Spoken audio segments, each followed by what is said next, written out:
யாரது?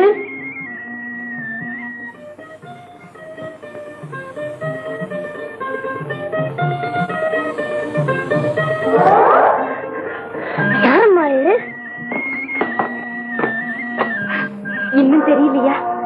இவர் தாண்டா உங்க அப்பாவா? இல்ல இல்ல அப்பா இல்ல, உங்க அப்பாவுக்கு சிநேகிதன்.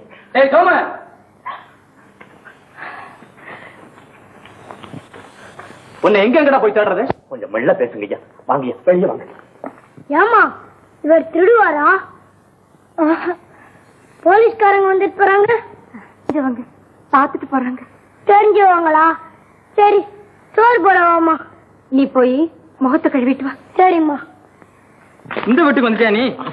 மெல்ல பேசுங்க ஐயா. சரி, தினசரி பியூட்டி ஸ்டேஷன் ஆஜராய் பேர் கொடுத்துட்டு வரணும். சரி சரி. ஆமாடா மறந்துடாத. இல்ல இல்ல ஏண்டா நீ மெல்ல பேசுங்க ஐயா. வர்றேன் ஐயா. வாங்க.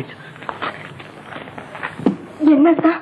ஒண்ணும் இல்ல வீணா, நான் மாமூலா போலீஸ் ஸ்டேஷன்ல போய் கையெழுத்து போடணும், அதை சொல்லிட்டு போறேங்க. அவ்வளவுதானா? ஆமா, ஏன் தான் நம்ம ரவி கிட்ட நீங்க அப்பா இல்லைன்னு சொன்னீங்க? நீங்க வரணும், நம்ம ரவிய பார்த்து பார்த்து பூரிக்கணும். அவன் உங்களை அப்பான்னு கூப்பிடணும். அந்த ஆனந்த காட்சியை கண்டு நான் மகிழணும்னு துடிச்சுக்கிட்டு இருந்தேன். ஏன் தான் மறைச்சிட்டீங்க? நீ என்ன காரணத்துக்காக வீட்டை மாத்தினியோ அதே காரணத்துக்காக தான் மீனா.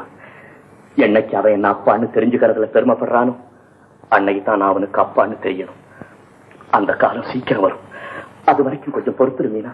அம்மா, அதோ ரவி கூப்பிடுறான். போ.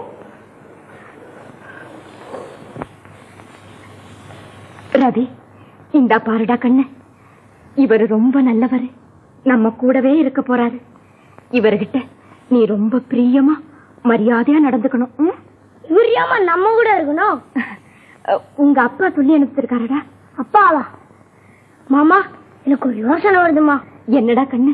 இத அனுப்பிடுவாமா? எங்க? அப்பாவை கூட்டி வரத்துக்குமா? அப்பா அவரா வந்துடுவாரு. நீ போய் இவரை சாப்பிட கூட்டிட்டு வா. சரிம்மா. யோ